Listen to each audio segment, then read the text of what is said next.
या बातमीचे प्रायोजक आहेत हॉटेल बडे पीर। आमचा पत्ता विजापूर वेस आणि दुसरी शाखा जिंदाशाह मदार चौक सोलापूर। राज्यात गुटखा, सुगंधित तंबाखू, निकोटीन युक्त पान मसाला तसेच इतर प्रतिबंधित अन्नपदार्थांच्या अवैध साठवणूक, वाहतूक, वितरण आणि विक्री करणाऱ्या संघटित रॅकेट विरोधात राज्य शासनाने कठोर भूमिका घेतली आहे। अशा टोळ्यांविरोधात आता महाराष्ट्र संघटित गुन्हेगारी नियंत्रण कायदा मकोका लागू करण्याचा निर्णय घेण्यात आला असून त्यांच्या आर्थिक साखळीचाही तपास केला जाणार आहे। अन्न व औषध प्रशासन FDA आणि पोलीस विभागाच्या संयुक्त कारवाईतून गुटखा माफियांचे संपूर्ण आर्थिक जाळे उद्ध्वस्त करण्याची रणनीती आखण्यात आली आहे।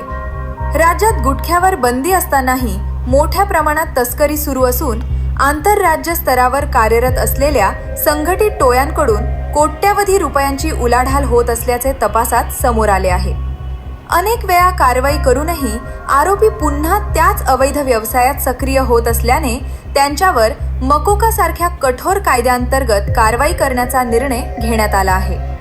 त्यामुळे केवळ तस्करच नव्हे तर या अवैध धंद्याला आर्थिक मदत करणारे आणि त्यामागील संपूर्ण नेटवर्कही तपासाच्या कक्षेत येणार आहे। FDAचे आयुक्त तुकाराम मुंढे यांनी गुटखा तस्करी हा केवळ अन्न सुरक्षा कायद्याचा भंग नसून संघटित गुन्हेगारीचे गंभीर स्वरूप धारण केलेला गुन्हा असल्याचे स्पष्ट केले आहे।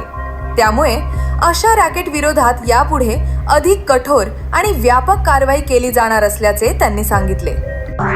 ताज्या घडामोडीसाठी पाहत रहा लोकराज्य न्यूज मराठी।